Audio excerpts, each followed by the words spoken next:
warahmatullahi wabarakatuh. Eh, di sini kami dari kelompok berapa? Kelompok berapa? Kelompok dua kayaknya. Dua. Dua nggak sih, Jen? Gak tahu nggak sih kalau dikasih play. Ngaruh nggak sih? Apa nggak usah langsung aja? Eh, Langsung aja lah.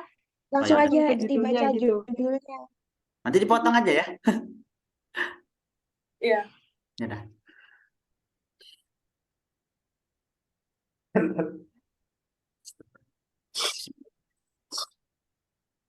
Astagfirullah. Ya sabar, sabar. Bismillah. Assalamualaikum warahmatullahi wabarakatuh. Di sini kami akan menjelaskan mengenai tugas proyek kecerdasan buatan, yaitu penerapan sistem pakar untuk diagnosis gangguan mental pada anak. Yang mana eh, kami beranggotakan 3 orang, yaitu saya sendiri Muhammad Rizky dengan NIM 210001818078, Aziza Roshida dengan NIM 2100018113, kemudian Pinasti Robi Aulia dengan NIM 210001811118. Yang mana di latar belakang penerapan sistem pakar ini untuk mendiagnosis gangguan mental pada anak berasal dari kebutuhan untuk memberikan diagnosis yang akurat dan efisien dalam bidang kesehatan mental anak. Beberapa gangguan mental pada anak seperti autisme, ADHD, depresi, dan kecemasan dapat memiliki dampak yang signifikan pada perkembangan dan kesejahteraan mereka. Namun, untuk mendiagnosis itu sendiri pada anak bukanlah tugas yang mudah karena adanya kompleksitas gejala dan perubahan yang terjadi seiring pertumbuhan dan perkembangan mereka. Kemudian, untuk penerapan sistem pakar dalam diagnosis gangguan mental pada anak bertujuan untuk memanfaatkan kecerdasan buatan untuk mengidentifikasi gejala, pola, dan karakteristik yang khas dari gangguan tersebut. Sistem pakar ini didesain berdasarkan pengetahuan dan pengalaman para ahli, psikologi, psikiater, dan profesional.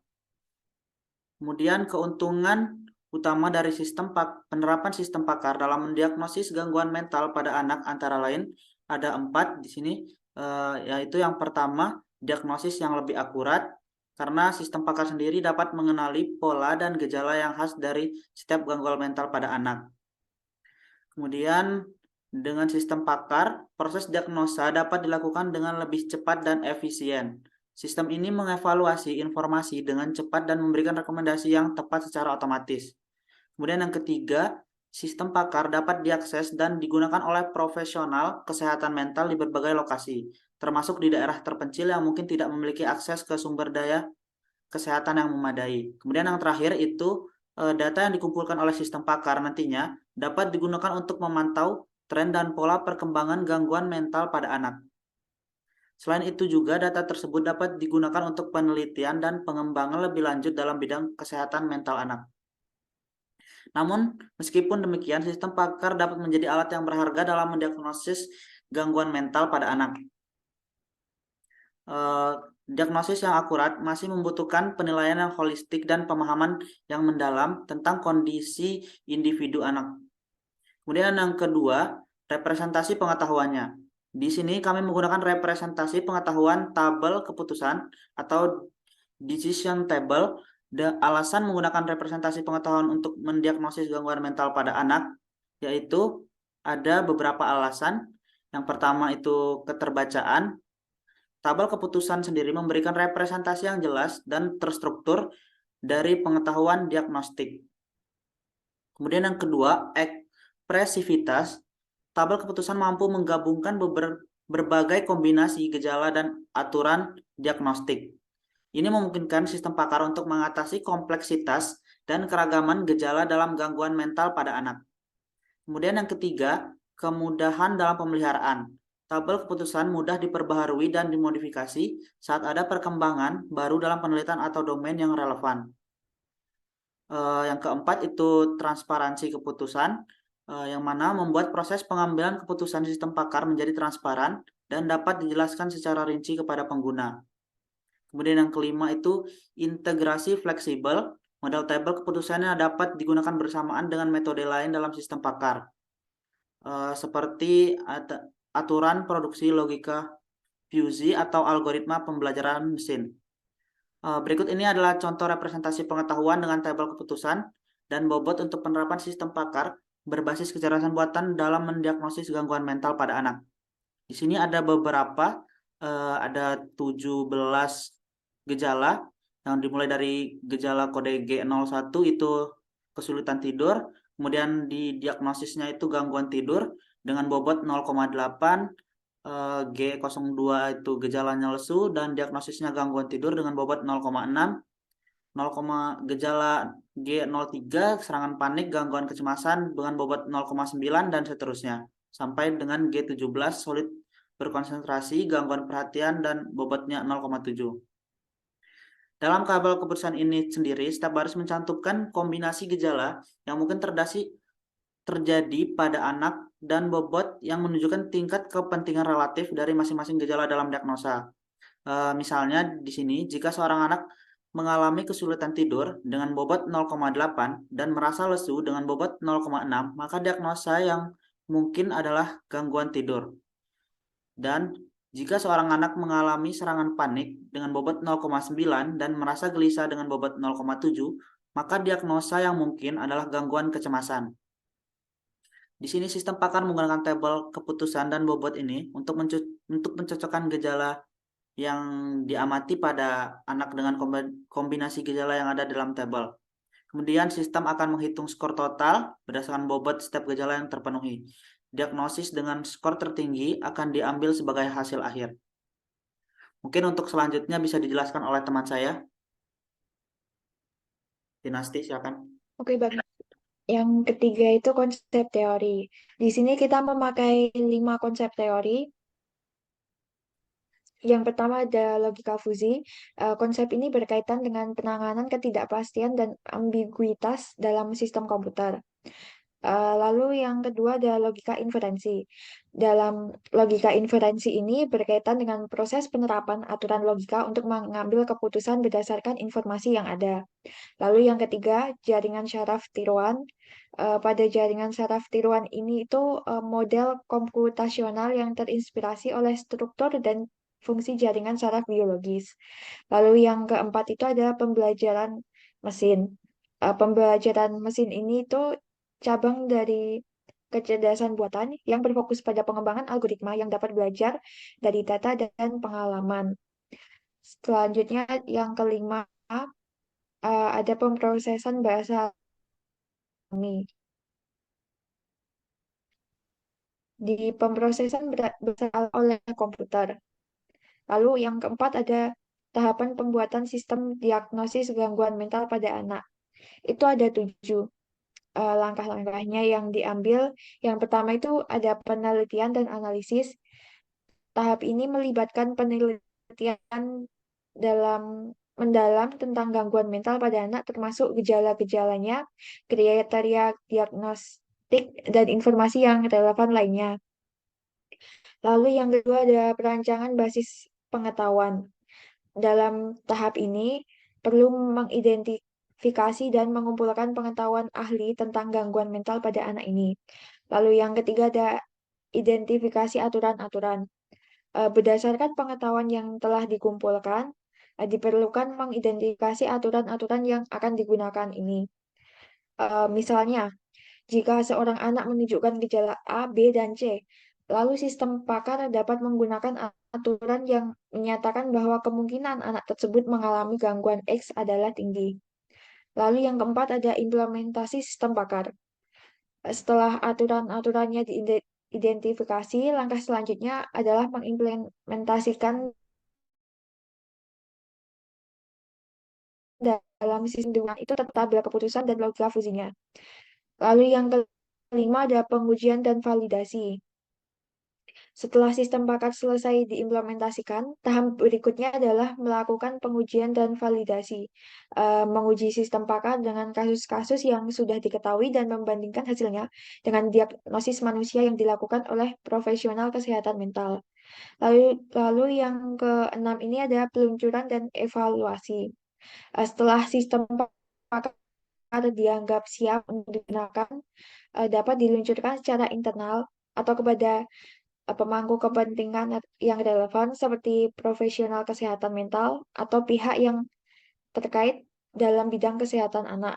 Lalu yang ketujuh itu ada pembaruan dan perbaikan. Seiring berjalannya waktu, basis pengetahuan ini mungkin perlu diperbarui dengan perkembangan terbaru dalam diagnosa gangguan mental pada anak. Eh, se- Selama seluruh proses ini penting untuk bekerja sama dengan ahli yang terkait dan mempertimbangkan aspek kepatuhan privasi, etika, dan peraturan yang berlaku. Lalu untuk yang kelima akan dijelaskan oleh teman saya Aziz. Baik, di sini saya akan meneruskan dari dinasti. Yang kelima adalah hasil dan pembahasan. Yang pertama ada desain prototipe. Di desain prototipe ini ada halaman awal yang berisi uh, file entry data user help sama UI interface tentang login. Setelah itu di menu data penyakit dan menu data penyebab ini terdapat interface tentang menu data penyakit sama menu data penyebab. Dan terdapat menu data solusi dan menu data gejala. Setelah itu ada untuk setelah diinputkan dengan button tambah akan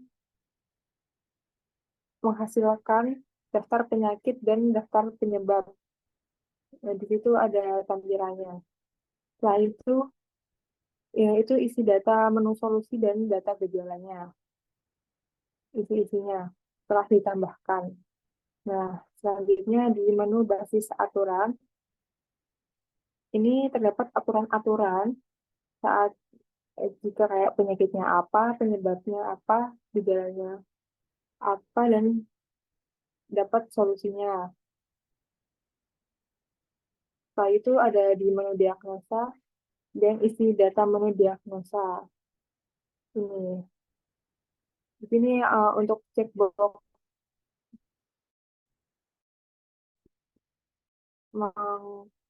mengecek yang gejala yang timbul oleh si user. Setelah itu di menu pasien dan isi data pasien. Nah, di sini kan menu pasiennya. Setelah itu next.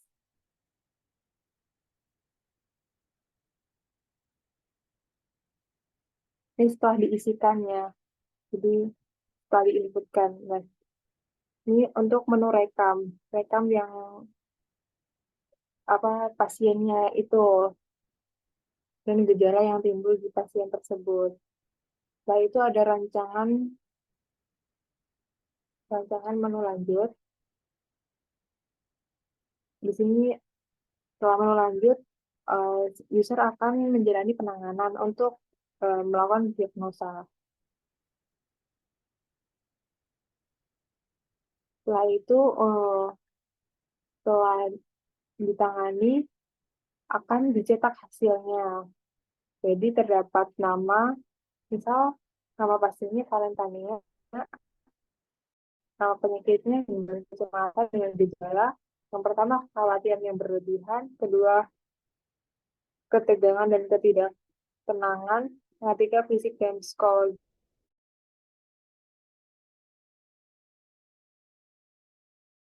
Yang keempat, ketakutan badan dan fobia. Dengan solusi cara mengembangkan keterampilan penanggulangan, lingkungan yang mendukung, dan kolaborasi dengan tim terapeutik. Selanjutnya ada di menu help. Itu ada about sama petunjuk penggunaan. Nah, di sini saya akan menjelaskan fungsi-fungsi yang ada di atas tadi. Yang pertama ada halaman dan navigasi yang diperlukan untuk menggunakan aplikasi dengan efektif. Dan memiliki submenu petunjuk pemakaian. Lalu ada menu data penyakit. Menu ini dapat menyediakan fitur pencarian yang memungkinkan pengguna mencari penyakit berdasarkan kata kunci, gejala, atau kategori tertentu. Terus ada menu data penyebab. Menu ini dilengkapi dengan fitur pencarian yang memungkinkan pengguna mencari penyebab berdasarkan kata kunci, gejala, atau kategori tertentu. Terus ada menu data solusi. Menu ini dapat menyediakan solusi yang disesuaikan dengan masalah yang sedang relevan dengan masalah yang mereka alami. Terus ada menu data gejala, itu menu ini dapat berfungsi sebagai sumber informasi yang menyediakan penjelasan tentang berbagai gejala yang mungkin dialami oleh seseorang. Terus ada menu aturan. Menu ini dapat digunakan untuk mengatur dan mengelola aturan atau kebijakan yang diterapkan dalam aplikasi. Terus ada menu diagnosa. Menu ini dapat memberikan alat atau formulir untuk mengumpulkan informasi yang diperlukan dalam proses diagnosa. Terus ada menu rekam. Menu ini bertujuan untuk menyediakan fungsi yang memungkinkan pengguna untuk merekam dan menyimpan atau informasi yang relevan. Terus ada rancangan menu lanjutan. Menu ini memungkinkan pengguna atau administrator sistem pakar untuk mengatur, mengolah, atau memodifikasi basis pengetahuan yang digunakan oleh sistem. Dicetak hasil, menu ini memungkinkan pengguna untuk mencetak hasil diagnosa yang diberikan oleh sistem pakar. Dan yang terakhir ada menu hub. Menu hub dapat memberikan info pakar. Di sini ada desain alur sistemnya. Jadi tolong di zoom. Nah, di sini ada dua objek ya, ada pengguna sama sistem.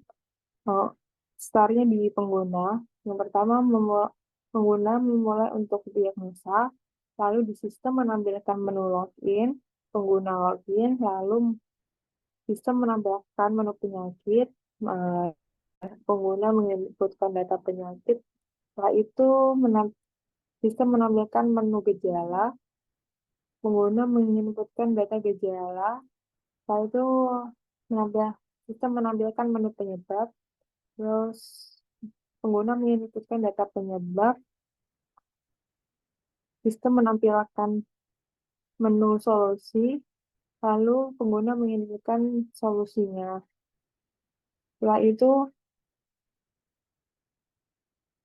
menampilkan menu aturan, terus pengguna menginput menu aturan.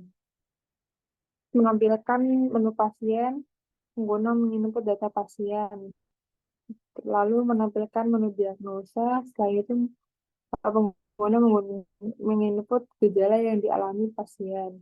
Setelah itu menginput menu diagnosa, menginput form rekam, setelah itu sistem memproses data, menginput menu lanjut, lalu dicetak hasil diagnosa.